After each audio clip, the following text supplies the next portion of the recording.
And to finish off our college football slate, we got Boston College, who's 1-1, traveling to Stanford, who's 0-2.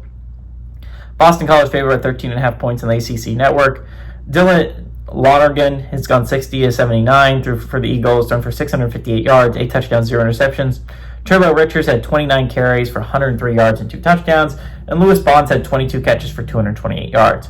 Ben Gulbranson for the Cardinals gone 32 of 62, thrown for 251 yards, 0 touchdowns, 3 interceptions.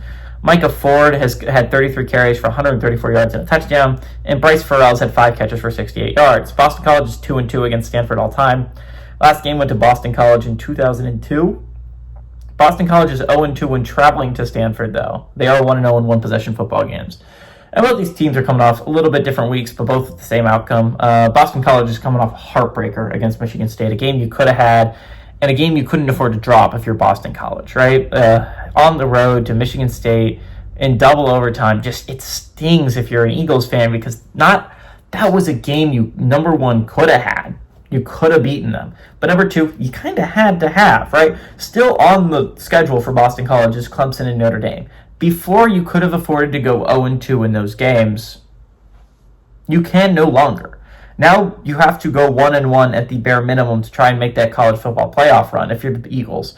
So I think it's a really rough game for Boston College. I think obviously Boston College fans after the Michigan State game are like, okay, let's set those expectations not at the college football playoffs. But I think early on in the season that should be everyone's goal, and that's how I view the season, is when you drop an early one, is that's going to make it really much harder for you to make the college football playoffs.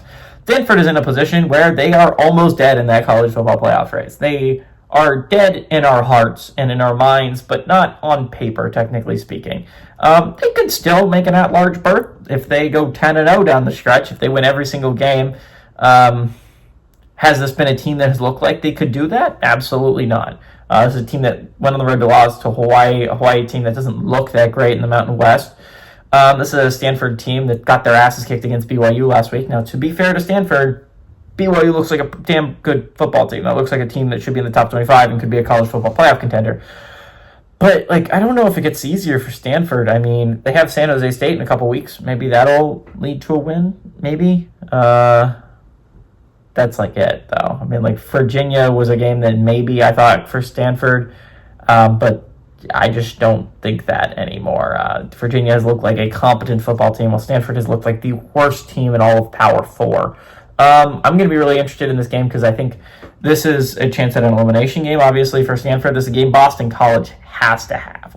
You're talking about games you have to have. You have to be able to go on the road and beat one of the worst teams in the ACC. You just have to be able to do it if you're Boston College. They get a couple easier weeks up ahead before they get the big Clemson game that's going to determine a lot of how their season's going to go from then on out. We'll talk more about them. I think, honestly, Bill O'Brien's done a fine job with the program. He's made them respectable again. He's made them a contender to try and make that college football playoff push. That was a rough loss against Michigan State, but I think they bounce back here. I like them to go on the road, and I like them to beat Stanford. I like them to beat them handily. Give me a Boston College to win and cover on the road.